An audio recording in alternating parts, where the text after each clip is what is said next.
I'll insult you back. And he said, supposing I do this. And he went like this on my face, you know? And I started for him. Immediately, he disappeared. His body dropped down, and one of his feet kicked back and just stopped, just short of my solar plexus. Yeah. And he said, this is the kind of thing that I'm teaching our policemen now. Yeah. Wow! That was a whole new game again of combat. And so he taught me a couple of the different things that the police learned, but I never put them into practice myself. But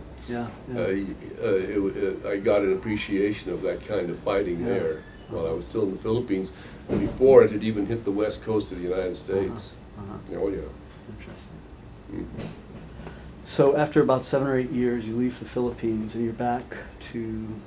I went back to New York and then up to Boston. You know. Were you in New York long, or just? No, not after I came back. Yeah.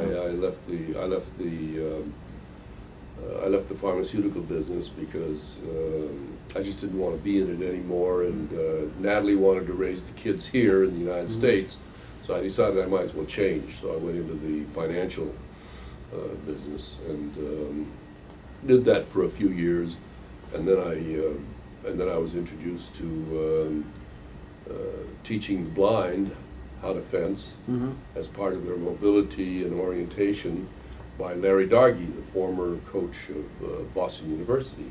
Oh, interesting. Yeah. And in the meantime, I was fencing for the fun of it over at Harvard with the Harvard fencing team and with Ado Marion, the fencing coach there.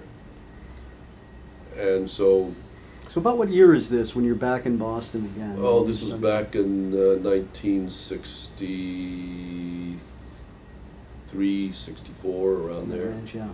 Right. And they had a big sectional championship here in '64, and I guess I took third place or something like that in the foil.